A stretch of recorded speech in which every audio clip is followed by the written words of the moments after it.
सभी श्रोताओं का इस वीडियो में हार्दिक स्वागत, अभिनंदन। अभी तक आपने देखा सूरजमल की लड़ाई, करिया से युद्ध। बढ़ते हैं उसी में आगे कहानी की तरफ। इधर रानी दिवला ने पंच सावत की आरती उतारी, तिलक किया और आल्हा से कहा कि तुम्हारे पिता का हाथी है, इस पर तुम सवार हो जाओ। आल्हा तुरंत हाथी पंच सावत पर बैठ गया। रानी दिवला ने हाथी से कहा, मैं इन लड़कों को तुम्हारी देखभाल में छोड़े जा रही हूँ, जीत कर इन्हें साथ लाना, मैं तुम पर भरोसा करके जा रही हूँ। हाथी पर सवार होकर आल्हा ने कहा, आप सब चंदेलों की लाज रखना। हाथी पंच सावत की माता दिवला के वचन मानकर महोबा की लाज रखेगा। फिर तो महोबा के सैनिक दोनों हाथों से तलवार चलाने लगे। उदल अपने वैंदुल घोड़े पर सवार होकर सभी मोर्चों को संभाल रहा था। फिर करिया राय के सामने जा पहुंचा। करिया राय को उदल ने ललकारा, एक बार और चोट करके अपने अरमान निकाल लो। करिया के पास ही रंगा घुड़सवार था। करिया राय ने कहा कि उदल तुम्हारे जोड़ का है, इसे तो तुम मार ही सकते हो।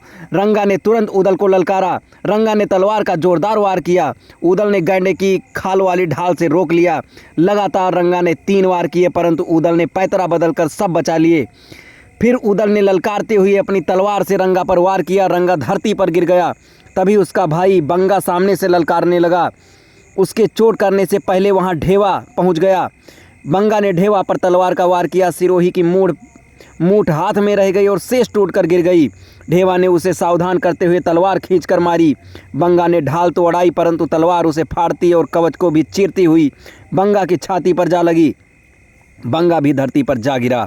करिया ने देखा कि रंगा और बंगा दोनों युद्ध में मारे गए, अतः करिया ढेवा से जूझने जा पहुंचा। उसने गुर्ज उठाकर ढेवा पर मारा।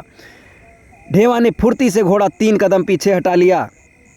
गुर्ज धरती पर जा गिरा। तब तक उदल ने अपना घोड़ा आगे बढ़ा दिया। उदल ने बढ़कर करिया राय पर वार किया। करिया ने फुर्ती से दाईं ओर हटकर अपने आप को बचा लिया। फिर उसने चोट की। फिर उसने गुर्ज उठाकर उदल पर फेंका। उदल भी बाएं हटकर बच गया और गुर्ज धरती पर जा गिरा। उदल ने तब मलखान से कहा कि करिया को मारने में इतनी देर क्यों लगा रहे हो। तब करिया राय ने अपनी कमान से तीर खींचकर मारा। वीर मलखान की घोड़ी कबूतरी हट गई और वार खाली गया। बिना देरी किए करिया ने सांग उठाकर मलखान पर फेंकी, पर कबूतरी घोड़ी तो फुर्ती से हट गई। सांग जमीन पर जा पड़ी। तुरंत ही करिया ने तलवार का वार कर दिया तो कबूतरी उछलकर उड़ गई।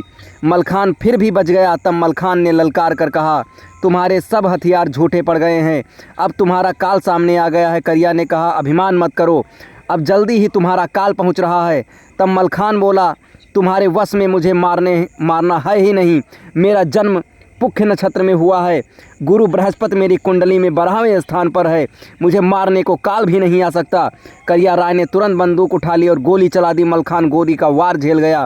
फिर ललकारा, अब तुम मरने को तैयार हो जाओ। उसने नारायण को याद करके बजरंगबली की का जय बोलकर मनिया देव को शीश नवाकर जो तलवार की चोट की तो करिया राय धरती पर गिर गया। उदल ने घोड़े से उतरकर करिया राय का कटा हुआ सिर उठा लिया। सिर ले जाकर उदल ने आल्हा को दिखाया और कहा, माता मल्हना की व्यग्रता दूर करने के लिए करिया राय का यह शीश महोबा भिजवा दीजिए। वे बेसब्री से युद्ध का परिणाम जानने की प्रतीक्षा कर रही होंगी। आल्हा ने तुरंत रूपन को बुलाया और महोबा जाने को कहा। करिया राय का कटा शीश महोबा पहुंचा दो। उनको धीरज देकर तुरंत लौटकर महोबा के हाल में हमें ही आकर बताओ। रूपन ने तुरंत करिया के कटे सिर को लिया और महोबे के लिए निकल पड़ा। इधर महोबे में रानी मल्हना और तिलका मांडवगढ़ से कोई समाचार न मिल पाने से बहुत दुखी थीं। तब वहां माहिल पहुंच गया। उसने मल्हना बहन से हाल चाल पूछा। मल्हना ने राजकुमारों को न लौटाने की चिंता जताई तो माहिल ने कहा, बहन, अब लड़के तो लौटकर नहीं आएंगे। मांडवगढ़ से एक हरकारा आया था, उसने समाचार दिया कि सारे लड़के युद्ध में मारे गए। मल्हना इतना सुनते ही गिरकर मूर्छित हो गई। तिलका भी ये सुनकर विलाप करने लगी।